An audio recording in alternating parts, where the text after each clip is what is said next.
Hello! Kumusta kamong tanan? Malipayong pagsaulog sa Kapaskuhan o maayong Pasko kaninyong tanan o advance nga bag-ong tuig.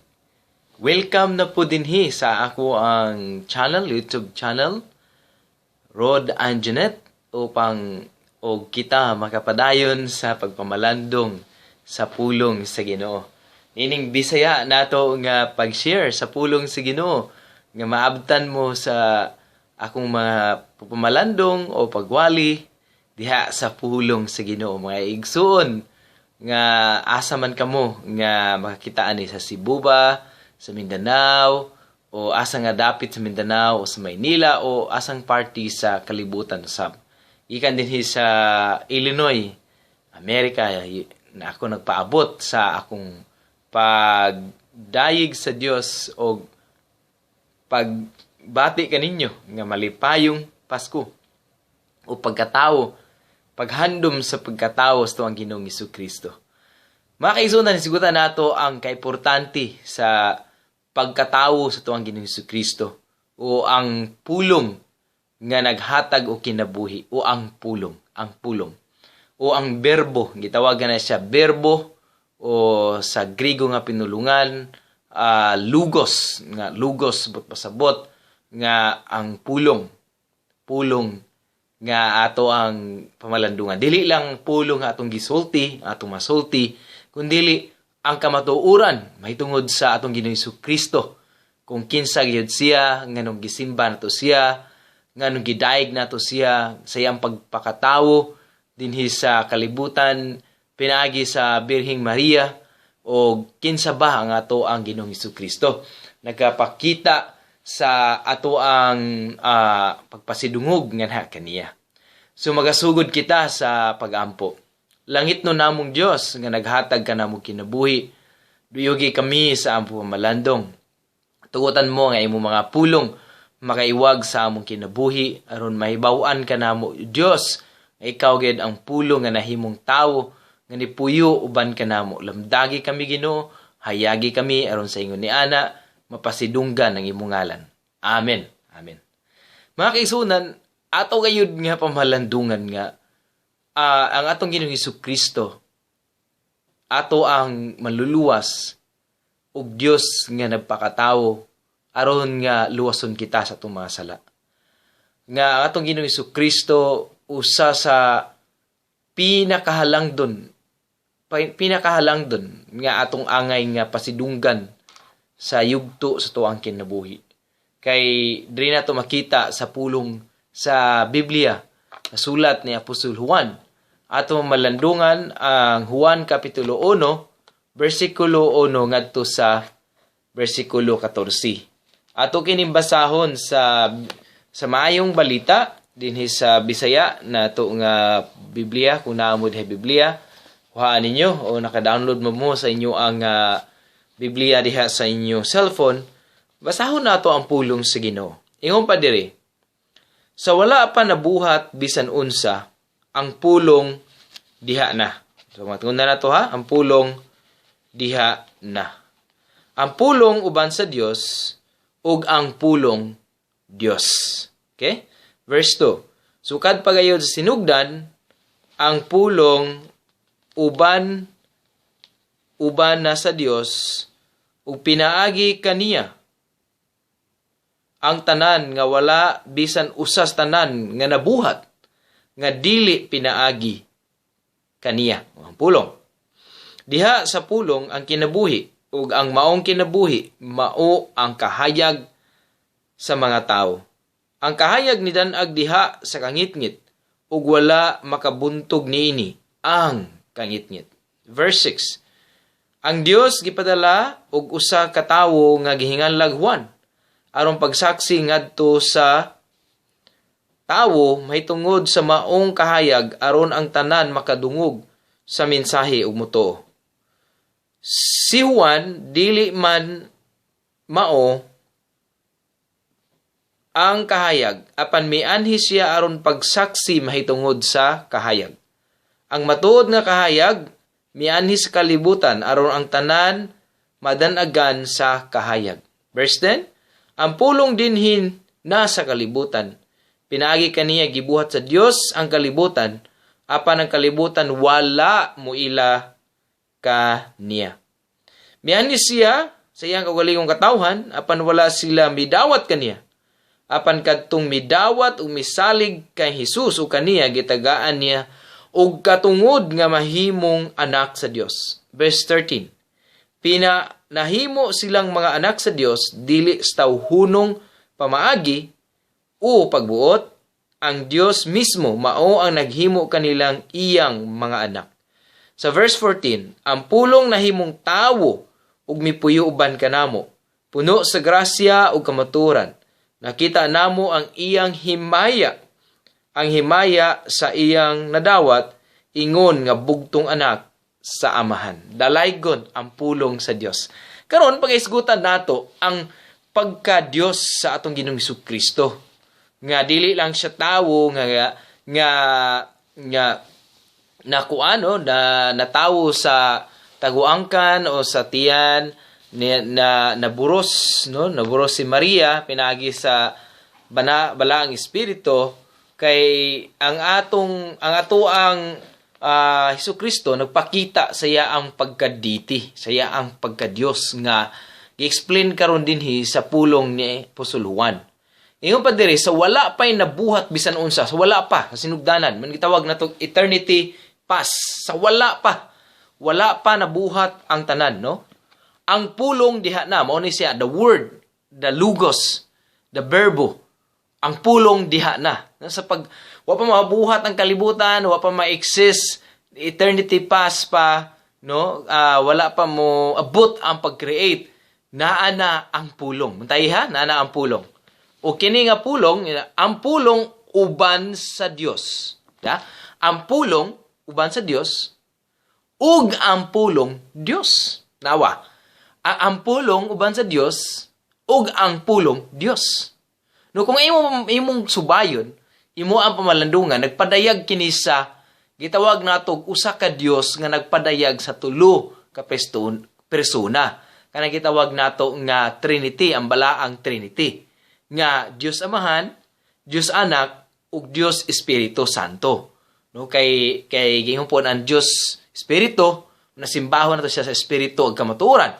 So ang Dios Amahan nagapaila nga nagpadala sa iyang anak, si Kristo karon mao kini siya ang pulong.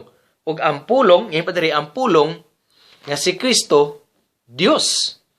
Og ang pulong Dios. Sukad pagayod sinugdan ang pulong uban sa Dios. Kita mo na. Sukad pa sa sinugdanan. Nag-exist na. Naa na ang Ginoong Hesukristo nga nagpakatao. So mao na nga nagapasidungog kita sa tawhunon nga pagkatao sa Ginoong Hesukristo kay siya gitawag man na og theanthropic nga Dios dayon tao. Ang yaang compose of two niya, no, na two natures tong Ginoo. Tinuod siyang tao, muna nga namatay sa cross, muna nga natawo siya para sa ato kay nabati ni Kristo ang atong mga kasakit. Kay atong mga kahadlok, no? So nabati na sa ang Ginoong Kristo nga dili lang siya Dios nga nagpabilin dito sa langit para nga atong pagasimbahon, atong pagadayigon, kundi nagpakatao siya, ni-incarnate siya, aron nga mabati nato. Mo nay kanang pinakamanindot nga sa ato ang Dios. Muna nga doon na tay Dios nga nagpakatao nga mao kada ang atong Ginoong Kristo, ang Misaya. Buta nang gipangalanan ang ato ang Ginoong Kristo nga ingon ang mga anghel nga muburos ka Maria, ayaw kahadlok ingon si Gabriel kay ang imong anak ihalag Hesukristo, si Jesus mao ang maluluwas. Ang Kristo mo na ang the Messiah, the Anointed One. Dayon ato makita nga ginan siya Emmanuel, ang pangalan na Emmanuel, ang Dios uban kanato. Kita mo na, God is with us. So dili nato matugkad nga si Kristo usa ka Dios. Di nato masaysay kay ang Dios lahi man sa tuang nga pong nahuna. So mo na nga daghan kaayong mga Kapamatuuran, usa kini kapamatuod nga ang atong gisimba na si Jesu-Kristo mao ang atong Dios, mao atong manluluwas nga ato ang ginadayeg hari sa tanang mga hari nga nianhi sa kalibutan kay bisan pa sukad pagayod sinugdan ang pulong uban na sa Dios. Pinaagi kaniya gibuhat sa Dios ang tanan ug walay bisan usa sa tanang mga nabuhat nga dili pinaagi kaniya. So nabuhat sa Dios Amahan ang tanan, pinaagi kay Kristo. Dili mabuhat sa Dios Amahan ang tanan kun dili wala ang ato ang Ginoong Kristo. So mao na nga diha nimo makita ang misteryo. Misteryo sa pagka Dios sa atong Ginoong Kristo. Usa ka Dios nga nagpadayag sa tulo ka persona. Dios Amahan, Dios Anak, ug Dios Espiritu. Muna nga sa atong pagsimba ni Kristo, gisimba nato ang Dios. Sa atong pagsimba sa Dios, gisimba nato si Kristo. Kay muna ingon si Kristo, ako ug Amahan usara sa Juan 10 makita nimo sa John 10 atong tan-awon na ha aron ato ang maklaro ang pag-ingon ni Kristo nga ako ug Amahan usara.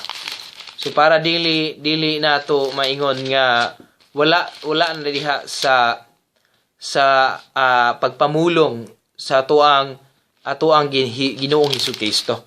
So kinahanglan nga ato ka nang makita diha sa pulong sa Ginoo aron nga dili lang nga nato maingon nga ato lang nagisulti-sulti. Ato makita sa Juan 10 kapitulo 30 or John chapter 10 verse 30 ingon siya, the Father and I are one.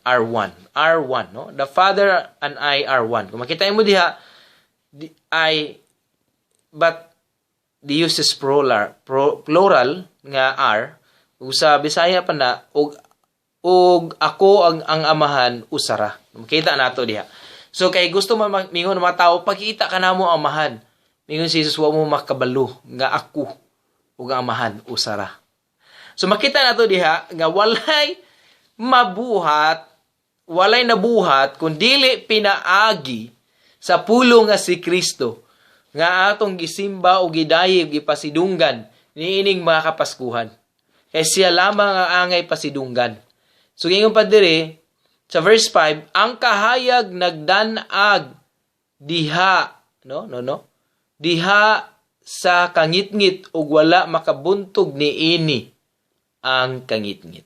Pero kung balikan nato ang verse 4, diha sa pulong ang kinabuhi. Kung balikan nato yata sa verse 4, diha sa pulong dunay kinabuhi.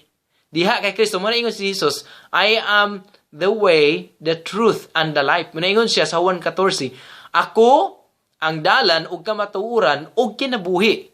Walay magkaadto sa Amahan kun dili moagi kanako. Kay kung makita nimo si Kristo, dunay bag-ong kinabuhi ang imong kinabuhi. Gawas ng ana, duna kay kinabuhing walay katapusan. Kaya kung mamatay kita, naa ni Kristo ang kaluwasan. Muna ingon si Kristo pud sa Juan 11 nga ingon siya kay Marta o Maria, wa mo masayod nga ako ang pagkabanhaw. Nga bisan mamatay ka man, mabuhi pag-usab, mabanhaw. Kasi siya man ang pagkabanhaw. Si Jesus ang resurrection. Kita mo na? Asa ta mo tuo, asa ta mo salig. Diha ta sa to ang Ginoong Jesucristo. Diha sa to ang Ginoong Jesucristo, Dios nga nagpakatao, atong gidayeg gisimba niining panahon sa kapaskuhan. O dili lang sa matag higayon. Kay naa ni Kristo ang kinabuhi.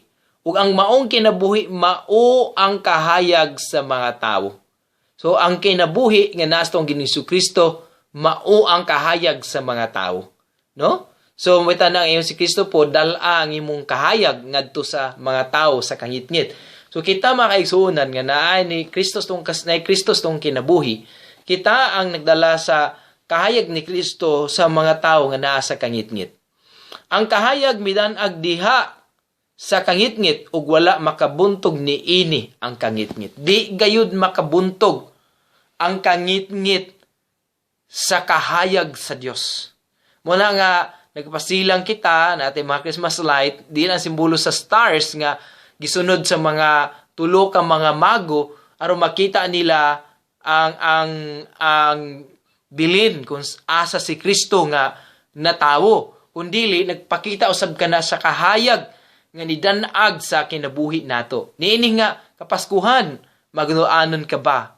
Dala si Jesus ang kahayag sa kinabuhi. Kung wala gayud nato makita ang kamatuoran ni Kristo, ang dalan, ang kinabuhi, ang kahayag, ngit-ngit yun ang atong kinabuhi. Muna daghan ka nato, sige tag simba, sige tao ganana ang ampo, sige tag adto sa unsa pangakuan, kaya ang atong kasing-kasing guba man, wala may kahayag atong kinabuhi. Muna nga, dali ta mo duol sa inom, maghubog ta, dali ta mo duol sugal, dali ta matintal, dali ta nga maadto sa mga kinini ang mga butang nga dili maayo nga makaguba sa tuang kinabuhi, nga matentasyon. Kay gatuo man ta nga matagaan tag kalipay, uban mag-drugs pagyod, illegal drugs tungod kay wala may kalipay ang ilang kasing-kasing. Muna nga, kung maabot ang ato ang Kristo ng kinabuhi, makaawit ka, ang kalag ko may kahayag na. So, ang kalag mo, ang ato ang kalag, atong kinabuhi, makaangkon siya og kahayag. So, malipayon ta, di nga dunay Kristo ng kinabuhi. Ang balaang espiritu, naglukob nun, nagapadanag sa ang kinabuhi, nagapamungas to ang kinabuhi. Sa mga aning kapaskuhan, hinumdumi, kinsa ang pulong, kinsa ang Dios, kinsa ang Ginoo nga imong gisimba, kinsa si Kristo, di lang siya basta-basta nga tawo lang nga giingon sa uban. No, siya ang pulong, ang Dios, pulong nga Dios, nga walay nabuhat, walay mabuhat ang tanan kung wala ang pulong, wala si Kristo. Wala ang atong Ginoo si Kristo. So, ang Dios nagpadala og tawo nga mao si Juan og misaksi aron magsulti mahitungod sa kahayag, aron madungog sa mga tawo ang mensahe ug motuo sila. Si Juan dili mao ang kahayag, apan mianhi aron pagsaksi sa kahayag. Mao siya ang nagaandam sa dalan. Kini first cousin man ni siya, si Juan, nga maabot ang kahayag, gi-prepare niya ang dalan. Mauna si Juan. Verse 9, ang matuod nga kahayag, nga muanhi sa kalibutan aron ang tanan madanagan sa kahayag. Sumuanhi sa kalibutan kinsa si Kristo aron madanagan ang ato ang kinabuhi. Paminawan ni igsuon. Ang kinabuhi nga walay Kristo, wa gay danag ang kinabuhi. Bisan pa ang makita nimo daghan magkwarta, daghan may sakyanan nindot kung walaon to si Kristo tong kinabuhi. Wa gyud makagubot gyud ang atong kinabuhi. Magkagulyang gyud kay si Kristo mismo mao'y mo danag sa tong kinabuhi. Mo na nga kung moabot sa to ang atong Ginoong Hesus Kristo tong kinabuhi nga kahayag ang ato ang kinabuhi danag. Di na kakinahanglan na sige pandisko, di na kakinahanglan nga sige og pakipag-sex sa lain-lain nga babae para malipay ka. Di na kinahanglan nga mag-drugs pa ka, di na kinahanglan maghubog ka. Kung na kay problema, muduol ka ni Kristo. Maningon si Kristo, ari ka mong gikapuyan, gibugatan, no? Sa inyo ang mga gipampasan. Karon niya ni kapaskuhan, basta wala kay regalo. Apan niyo Padre, verse 10, ang pulong dinha sa kalibutan, o kaniya gibuhat sa Dios ang kalibutan, apan ang kalibutan, wala mo ila kanila. Wala mo iya kaniya. Wala mo ila kay Jesus, wala mo ila kaniya. Si Juan dili ang kahayag, apan mianhi siya aron pagsaksi may tungod sa kahayag. Ang matuod nga kahayag mianhi sa kalibutan aron ang tanan madanagan. So mo na padayon ta sa verse 11, mianhi siya sa iyang kaugalingong katawhan apan wala niya dawatas kiya. So bisan gani ang kaugalingon niyang katawhan ng mga Israelite people, gianahan sa descendant sila ni David, diha si Kristo, ni anak si Kristo, apan wala mo ila. Anto pagani karon ang mga Israelita gahulat pagyapon sa Mesaya, makalimot sila nga mauna na si Jesus, mauna na si Kristo, Emmanuel, ang Dios uban kanato nga ilang gihulat nga Mesaya. Apan katong nidawat umisalig kaniya, sila gitagaan og katungod nga mahimo anak sa Dios. Kini ang pinakanindot nga desisyon sa imong kinabuhi karon. Dawata si Kristo sa imong kinabuhi. Ilha siya nga Dios sa imong kinabuhi. Pahariya sa imong kasing-kasing mahimo kang anak sa Dios. Tagaan kag katungod. You will become a child of God. Kung anak ka sa Dios, sumusunod ka sa mga bahandi sa langit. Kung anak ka sa Dios, ang imong citizenship mao ang langit. Dili ning kini kalibutan na temporary nga atong ginawayan, nga ginailugan nato, nga halos magpakamatay na mga tao sa di na matulog, ginapahuway kay aron nga mamintin gayud ang bahandi. Apan kung naa na si Kristo sa kinabuhi, naa na siya sa tong kaugalingon, mao ka na ang tinuod nga kahayag nga midanag ug ang atong tinuod nga bahandi sa walay katapusan. So complete na ang imo ang kinabuhi kung naa si Kristo. Kay himo nimo siyang gidawat nimo siya, dawaton nimo siya, himuon mo siyang Dios sa imong kinabuhi mga igsoon. Verse 13.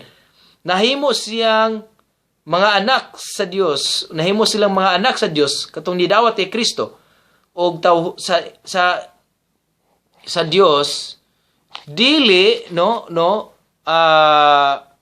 nahimong mga anak sa Dios dili sa tawhunong pamaagi o pagbuot. No, so sa pagdawat ato ni Kristo, dili ta nahimong anak sa Dios nga sa tawhunong pagbuot, kundi kabubuton sa Dios.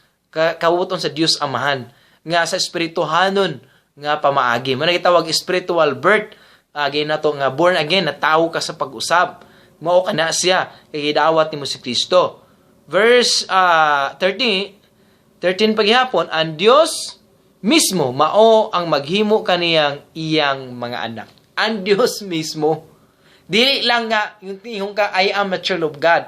Ang Dios gud mismo ang naghimo kanatong anak. Doon nagikabag-uhan ang imong kinabuhi. Tunay change, tunay kahayag nga mudan-ag sa imong kinabuhi. Makita nimo na kung imong yung tinuod nga isurrender nimo kinabuhi. Mabiyaan nimo tong mga mamalikas, mga hugaw nga buhat, di man ka perfecto. Pero mapil nimo ang grasya sa Kristo nga naghuga sa imo nga padayon nimo nga mabati diha sa imong kinabuhi pagkanindot kay nga batio na. Verse 14, ug ang pulong nahimong tawo mipuyo uban kanato puno sa grasya o kamatuoran. Mo ni gingon, nakita namo ang iyang himaya, ang himaya nga iyang nadawat ingon nga bugtong anak sa Amahan. Kita nimo na ang pulong nahimong tao. Kinsa nahimong tao? Ang atong Ginoong Kristo. Mao na ang atong gisimba niining kapaskuhan ni pasidunggan, gihandom nato ang iyang pagkahimong pagkatao. Nagpakatao siya sa sabakan sa ato ang Birheng Maria.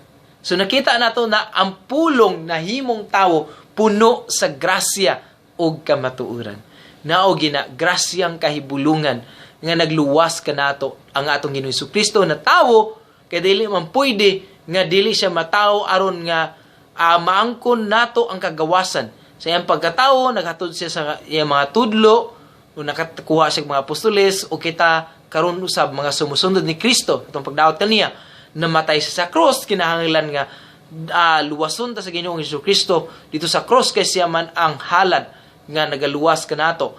Dayon gilubong, gilubong siya completely nga namatay siya. Dayon paghuman niya paglubong, nabanhaw siya sa katulo ka adlaw. Nabanhaw siya, niingon siya moadto na ako aron magaandam og dapit alang kanatong tanan. Nakikita pong tanan puhon, mabanhaw pud ta, mabuhi ta uban ni Kristo. So maayong Pasko kaninyong tanan. Nahinaot ko nga nibaw-an nimo kung kinsa si Kristo sa imong kinabuhi, kinsa si Jesus, kinsa ang pulong, ang lugos, ang berbo nga mao ang atong Kristo. Mao na nga dili lang siya basta-basta nga usa ka tawo nga atong idayig, kundi Dios og tawo nga nagpakatawo sa katuyuan nga luwason kita, nga mahimo kitang anak sa Dios ug kita makagawas sa gahom, sa kangit-ngit, sa kinabuhing mahugaw nga layo sa Ginoo. Hinaut ako ining kapaskuhan, makita nimo si Kristo og kung andam ka mo dawat kaniya, mahimo kaniyang anak, sunda ako sa pagampo. Himuon nato kining pagampo. Langit ng Amahan, gidayeg ko ikaw. Ako si Nidawat kanimo Ginoong Hesus nga akong Dios ug manluluwas. Pasayloa ako sa akong mga sala. Gidawat ko ikaw Ginoo nga maghari sa akong kinabuhi. Ikalimtan ko nga akong mga sala. Imo na ako Ginoong Hesukristo. Simbahon ug dayigon ko ikaw sa tibuok kong kinabuhi hantod sa akong kamatayon. Balaang Espiritu, mupuyo ka sa akong kinabuhi. Ug ikaw na ang magagiya kanako, magatudlo kanako sa maayong dalan. Salamat sa kaluwasan nga akong maangkon karon sa ngalan ni Jesus. Amen. Ang imo ka lang gihimo nga pagampo, idawat mo kato, ang atong Hesukristo, himo kang anak sa Dios. Pangitag simbahan nga mo mga mutudlo kanimo sa pulong sa Dios para motubo gini yung pagtuo. Na sunod, pagbasa sa pulong sa Ginoo, hatag panahon sa pagbasa, pagampo, pakigsulti sa Dios, paminaw pa og daghang mga pulong sa Dios pinaagi sa wali. So hinaut ko nga ikaw gipanalanginan sa Ginoo, amping og Merry Christmas kanimo. Bye-bye.